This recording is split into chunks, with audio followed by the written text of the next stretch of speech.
إن الحمد لله نحمده ونستعينه ونستغفره ونعوذ بالله من شرور أنفسنا ومن سيئات أعمالنا من يهده الله فلا مضل له ومن يضلله فلا هادي له وأشهد أن لا إله إلا الله وحده لا شريك له وأشهد أن محمدا عبده ورسوله يا أيها الذين آمنوا اتقوا الله حق تقاته ولا تموتن إلا وأنتم مسلمون يا أيها الناس اتقوا ربكم الذي خلقكم من نفس واحدة وخلق منها زوجها وبث منهما رجالا كثيرا ونساء واتقوا الله الذي تساءلون به والأرحام إن الله كان عليكم رقيبا يا أيها الذين آمنوا اتقوا الله وقولوا قولا سديدا يصلح لكم أعمالكم ويغفر لكم ذنوبكم ومن يطع الله ورسوله فقد فاز فوزا عظيما أما بعد فإن خير الحديث كتاب الله وخير الهدي هدي محمد صلى الله عليه وسلم وشر الأمور محدثاتها وكل محدثة بدعة وكل بدعة ضلالة وكل ضلالة في النار. قال الله تبارك وتعالى في القرآن المجيد والفرقان الحميد أعوذ بالله من الشيطان الرجيم بسم الله الرحمن الرحيم قاف والقرآن المجيد بل عجبوا أن جاءهم منذر منهم فقال الكافرون هذا شيء عجيب أإذا متنا وكنا ترابا ذلك رجع بعيد قد علمنا ما تنقص الأرض منهم وعندنا كتاب حفيظ بل كذبوا بالحق لما جاءهم فهم في أمر مريج أفلم ينظروا إلى السماء فوقهم كيف بنيناها وزيناها وما لها من فروج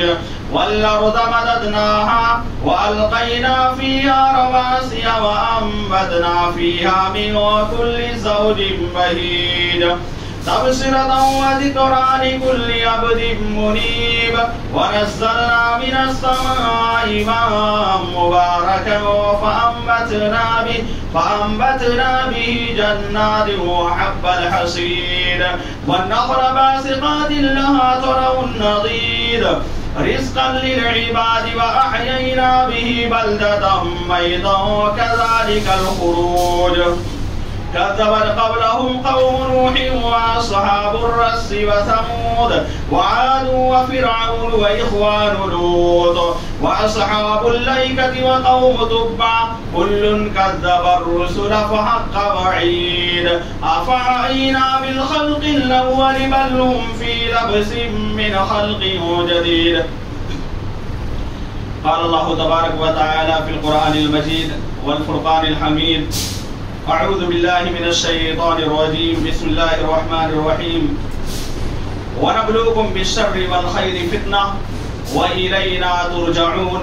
وقال النبي صلى الله عليه وسلم يتقارب الزمان ويقبض العلم وتظهر الفتن ويلقى الشح ويكثر الحرج رواه البخاري. حضرات گرامی قدر، تمام قسم کی تعریفات و توصیفات اللہ رب العالمین کے لیے لائق و زیبا ہے، جس نے ہم تمام لوگوں کو پیدا کیا اور پیدا کرنے کے بعد یوں ہی لاچار و مجبور اور بھٹکتا ہوا نہیں چھوڑا، بلکہ ہماری رہنمائی کے لیے، ہماری رشد و ہدایت کے لیے بے شمار انبیاء کرام کو اس دار فانی کے اندر مبعوث کرتا رہا، بھیجتا رہا۔ انہی انبیاء کرام میں سے آخری کڑی ہمارے آخری نبی جناب محمد عربی صلی اللہ علیہ وسلم ہیں، جنہوں نے ہمیں اس روئے زمین پر زندگی گزارنے کا بہترین طریقہ بتلا دیا، کس طرح سے ہمیں اس روئے زمین پر رہنا ہے اور کن کن چیزوں پر عمل کرنا ہے، ان ساری چیزوں کے بارے میں نبی کریم صلی اللہ علیہ وسلم نے ہماری رہنمائی کر دی۔ میرے بھائیو اور دوستو، انسان کی زندگی میں خیر اور شر دونوں موجود ہے۔ اللہ رب العالمین انسانوں کو کبھی خیر کے ذریعے آزماتا ہے، کبھی بھلائی کے ذریعے آزماتا ہے، اور کبھی شر کے ذریعے سے، کبھی برائی کے ذریعے سے انسانوں کو آزمائش میں مبتلا کرتا ہے۔ جیسا کہ اللہ رب العالمین قرآن مجید کے اندر ارشاد فرماتے ہیں سورۃ الانبیاء کے اندر، وَنَبْلُوكُمْ بِالشَّرِّ وَالْخَيْرِ فِتْنَةً، کہ ہم تم کو خیر کے ذریعے اور شر کے ذریعے آزماتے ہیں، آزمائیں گے۔ وَإِلَيْنَا تُرْجَعُونَ، اور تم سبھی لوگوں کو میرے ہی طرف پلٹ کر کے آنا ہے، میری ہی طرف لوٹ کر کے تم لوگوں کو حاضر ہونا ہے۔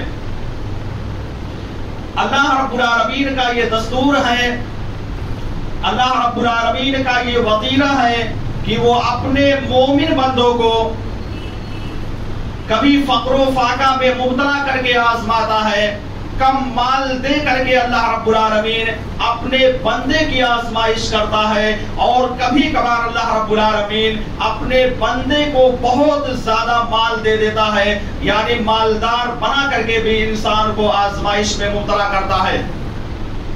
اسی طرح سے اللہ رب العالمین کبھی صحت و تندرستی کے ذریعے آزماتا ہے، یعنی کسی قسم کی بیماری اس آدمی کے اوپر موجود نہیں ہوتی ہے، اس کے ذریعے سے بھی اللہ رب العالمین اپنے بندے کی آزمائش کرتا ہے، اور کبھی اللہ رب العالمین اپنے بندے کو بیماریوں میں مبتلا کر کے آزماتا ہے۔ کبھی اللہ رب العالمین انسان کو خوشحال زندگی سے نواز دیتا ہے، ایسی زندگی جس میں انسان کے اندر کوئی پریشانی لاحق نہیں ہوتی ہے، اس کے ذریعے سے بھی آزماتا ہے، اور کبھی کبھار اللہ رب العالمین مصیبتوں سے، پریشانیوں سے دوچار کر کے اپنے مومن بندے کی آزمائش کرتا ہے، امتحان لیتا ہے۔ الغرض یہ کہ اللہ رب العالمین اپنے بندوں کو کبھی خیر کے ذریعے سے آزماتا ہے اور کبھی شر کے ذریعے آزماتا ہے، کبھی خوشحال زندگی سے نواز کر آزماتا ہے تو کبھی بدحالی کی زندگی دے کر کے نوازتا ہے، بدحالی کی زندگی کے ذریعے سے اللہ رب العالمین اپنے بندے کی آزمائش کرتا رہتا ہے۔ رب العالمین کے آزمائش کرنے کا مقصد کیا ہے؟ یہ سوال پیدا ہو سکتا ہے ہمارے اور آپ کے ذہن میں کہ آخر اللہ رب العالمین اس طرح سے اپنے بندوں کی کیوں آزمائش کرنا چاہتا ہے؟ تو اس کا جواب یہی ہے کہ اللہ رب العالمین اپنے بندے کو دیکھنا چاہتا ہے، پرکھنا چاہتا ہے، امتحان لینا چاہتا ہے کہ میرا کون بندہ ہے جو ہر حال میں اللہ رب العالمین کا شکر ادا کرتا ہے، ہر حال میں اللہ رب العالمین کی دی ہوئی نعمتوں کا شکر ادا کرتا ہے، یہ دیکھنا چاہتا ہے۔ اور اسی طرح سے یہ بھی دیکھنا چاہتا ہے کہ جس بندے پر مصیبت آتی ہے، جس بندے کے اوپر پریشانی آتی ہے، کیا وہ بندہ ان پریشانیوں میں، ان مصیبتوں میں صبر کے دامن کو تھامے رکھتا ہے یا یوں ہی واویلا بچاتا رہتا ہے؟ یہ رب العالمین کا مقصد ہے۔ پتہ یہ چلا کہ اس آیت کریمہ کے ذریعے اللہ رب العالمین اپنے مومن بندوں کے اوپر مصیبتوں کو اور پریشانیوں کو ڈال کر کے یا خوشحال کی زندگی عطا کر کے رب العالمین آزمائش میں ڈالنا چاہتا ہے۔ لہٰذا ہمارے اوپر چاہے کوئی پریشانی آ جائے، کوئی مصیبت آ جائے، یا اسی طرح سے ہم خوشحال کی زندگی گزاریں، ان ساری زندگیوں میں ہمیں ایک اللہ رب العالمین کا شکر ادا کرنا چاہیے کہ اللہ رب العالمین جو کچھ ہمارے ساتھ کر رہا ہے وہ بہتر کر رہا ہے۔ میرے بھائیو اور دوستو، جب ہم قرآن و حدیث کا مطالعہ کرتے ہیں تو قرآن کریم کی بہت ساری آیتیں ہمارے نگاہوں کے سامنے سے گزرتی ہیں، یا احادیث نبویہ کا جب ہم مطالعہ کرتے ہیں تو بہت ساری حدیثیں ہمارے سامنے سے گزرتی ہیں، اور اس کے کچھ انواع و اقسام بھی احادیث میں یا قرآن کے اندر موجود ہیں۔ اللہ رب العالمین اپنے بندے کو کن کن ذریعوں سے آزمانا چاہتا ہے۔ رب العالمین نے قرآن مجید کے اندر بیان کیا، انما اموالکم و اولادکم فتنہ۔ اللہ رب العالمین نے اس آیت کریمہ میں صاف طور پر بیان کر دیا ہے کہ تمہارے اموال اور تمہاری اولاد تمہارے لیے فتنہ ہے، آزمائش کی جگہ ہے۔ تمہارے لیے یہ ساری چیزیں، چاہے تم مالدار ہو جاؤ یا اسی طرح سے اللہ رب العالمین تم کو اولاد سے نواز رہا ہے، تو اس کا مطلب یہ نہیں ہے کہ تم بہت زیادہ خوش ہو جاؤ، بلکہ یہ تمہارے لیے آزمائش کی جگہ ہے۔ اس لیے ان آزمائش میں، ان امتحان میں اپنے آپ کو کامیاب کرنا ہے۔ سوال یہ پیدا ہوتا ہے کہ اللہ رب العالمین مال و اولاد سے جب نوازتا ہے تو اس کو فتنوں سے کیوں قرار دیا؟ اللہ رب العالمین ہی یہ ساری چیزیں دے رہا ہے، پھر بھی اللہ رب العالمین نے اس کو فتنوں سے کیوں تعبیر کیا ہے؟ تو آئیے اس کا جواب قرآن مجید سے جاننے کی کوشش کرتے ہیں۔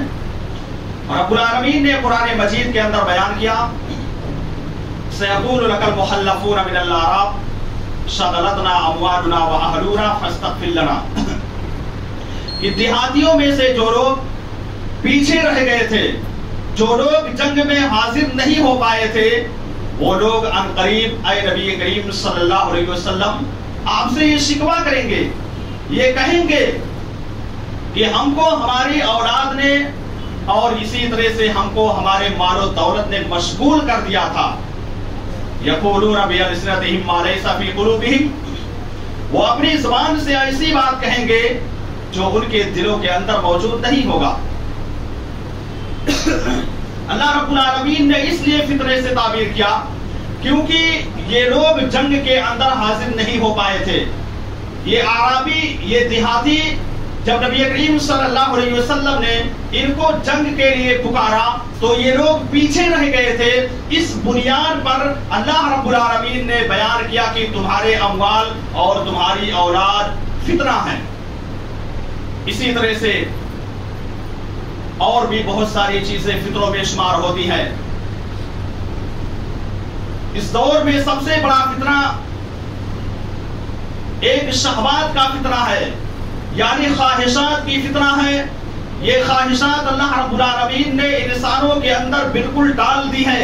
رب العالمین قرآن مجید کے اندر ارشاد فرماتے ہیں سورہ آل عمران کے اندر، زُيِّنَ لِلنَّاسِ حُبُّ الشَّهَوَاتِ مِنَ النِّسَاءِ، کہ لوگوں کے لیے عورتوں کی محبت اور اسی طرح سے اولاد کی محبت، بیٹوں کی محبت، سونے چاندی کے جمع کردہ خزانوں کی محبت، یا اسی طرح سے چوپایوں، جانوروں کی محبت اور کھیتوں کی محبت کو اللہ رب العالمین نے انسانوں کے اندر مزین کر رکھا ہے۔ آپ ذرا غور کیجیے اس آیت کریمہ میں، آج ہر انسان اپنی بیوی سے انتہائی زیادہ محبت کرتا ہے، یا اسی طرح سے انسان اپنی اولاد سے انتہائی زیادہ محبت کرتا ہے، انسان اپنے مال سے انتہائی زیادہ محبت کرتا ہے۔ ہر انسان کی یہ خواہش ہوتی ہے، یہ تمنا ہوتی ہے، یہ آرزو ہوتی ہے کہ میرے پاس زیادہ سے زیادہ مال موجود رہے تاکہ ہم کو اس دنیا کے اندر کوئی پریشانی نہ اٹھانا پڑے، ہمارے اوپر کسی قسم کی پریشانی نہ آنے پائے۔ اس کے بارے میں ہر انسان کے اندر، چاہے میں ہوں یا آپ ہوں، سب کے اندر یہ خواہش پائی جاتی ہے۔ اسی لیے اللہ رب العالمین نے بیان کیا کہ یہ شہوات کا فتنہ ہے جو انسانوں کے اندر ڈال دی گئی ہے۔ رب العالمین نے بیان کیا، ذالک متاع الحیات الدنیا واللہ عندہ حسن المآب، یہ ساری چیزیں دنیاوی زندگی کا ساز و سامان ہے، یہ ساری چیزیں دنیا کی زندگی کے لیے ہیں۔ واللہ عندہ حسن المآب، اور اللہ رب العالمین کے پاس بہت ہی بہتر ٹھکانہ ہے۔ میرے بھائی اور دوستو، اسی طرح سے فتنوں میں سے ایک بہت بڑا فتنہ شبہات کا فتنہ ہے۔ ایک ہوتا ہے شہوات یعنی خواہشات، اور یہ فتنہ ہے شبہات کا، یعنی شک شبہ والی چیزوں کا فتنہ. یہ چیزیں بھی انسانوں کے اندر ڈال دی گئی ہیں. شبہات کا فتنہ یہ انتہائی زیادہ خطرناک ہوتا ہے، جس کی وجہ سے انسان مکمل طور پر شریعت پر عمل نہیں کر پاتا ہے. بہت سارے لوگ ہمارے معاشرے میں ایسے موجود رہتے ہیں، ایسے لوگ موجود ہیں، پائے جا رہے ہیں، جو شریعت کے بہت سارے مسئلے میں شک و شبہ کے ساتھ کام لینے لگتے ہیں. ان سے اگر پوچھا جائے اگر کوئی چیز حق ہو تو کہیں گے یہ چیز حق ہے، یا اسی حق چیز کو بھی ناحق کہنے کے لیے تیار ہو جاتے ہیں.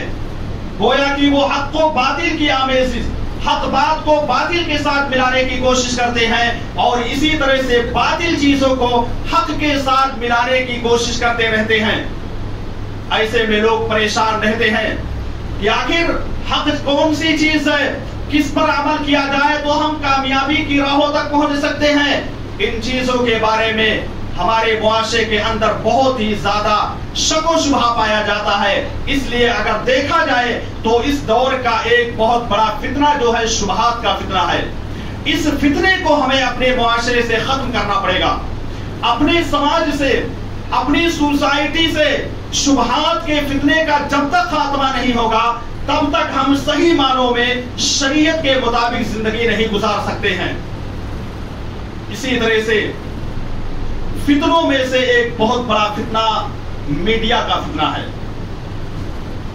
چاہے وہ الیکٹرانک میڈیا ہو، یا سوشل میڈیا ہو، یا پرنٹ میڈیا ہو، اس میڈیا کے ذریعے سے ایسا انقلاب برپا کر دیا گیا ہے کہ ہر چیز ہر آدمی کے سامنے موجود نظر آتی ہے.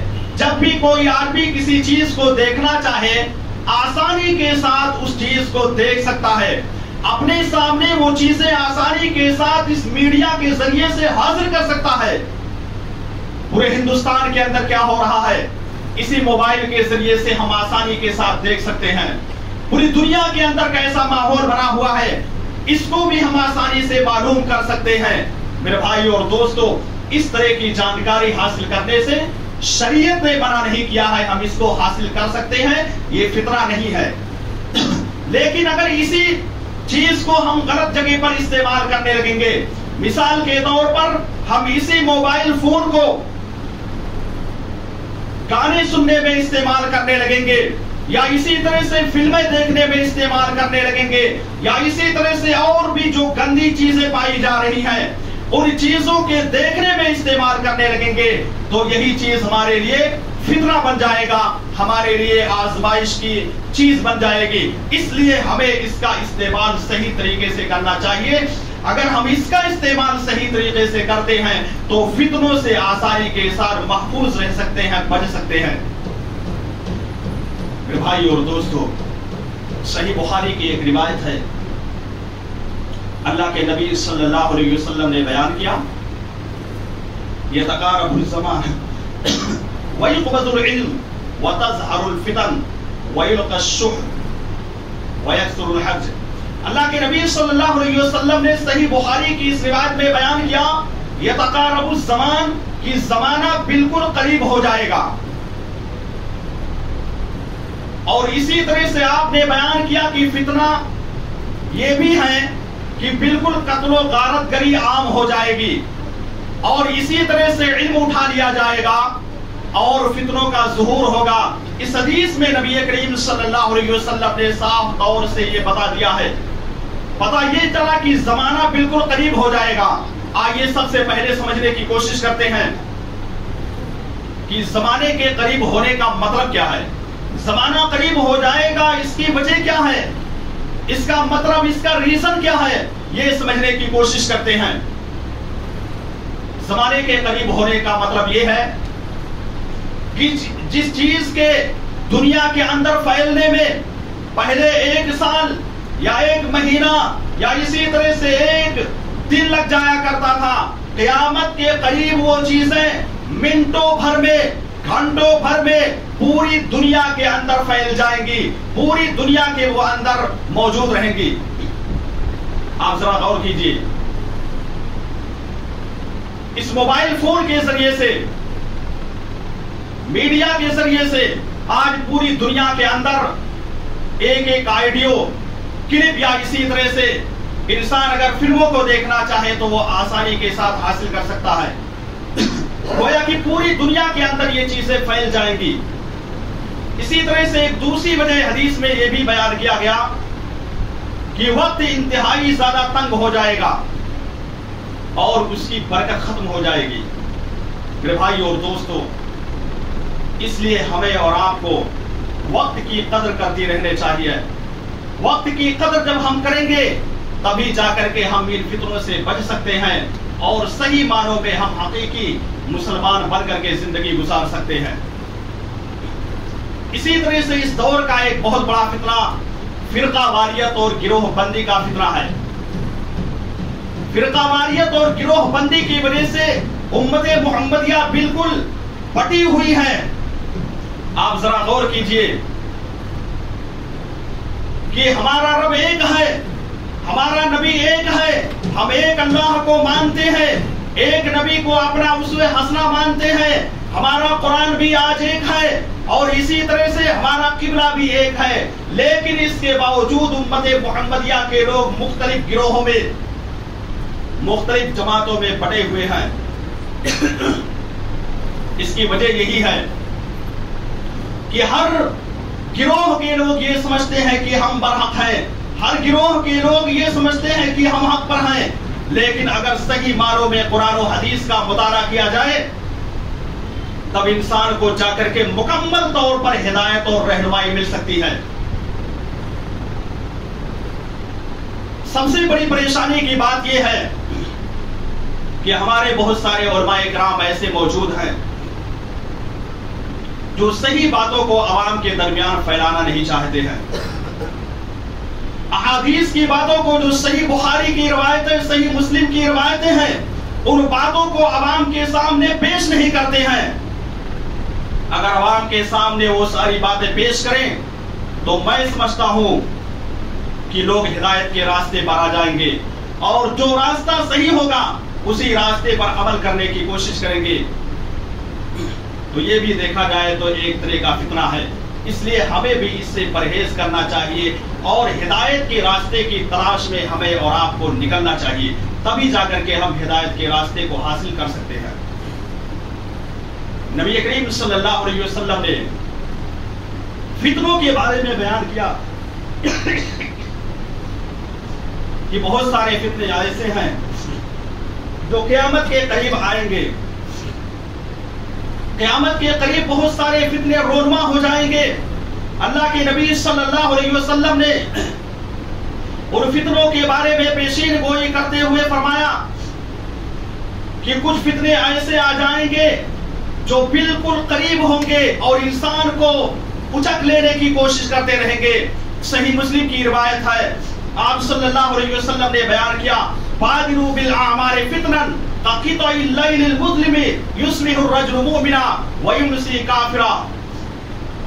نبی کریم صلی اللہ علیہ وسلم نے صحیح مسلم کی اس روایت میں بیان کیا کہ تم ان فتنوں کے آنے سے پہلے جلدی جلدی اعمال صالحہ کر لو، جلدی جلدی نیکیاں اکٹھا کر لو، جلدی جلدی نیک کام کر لو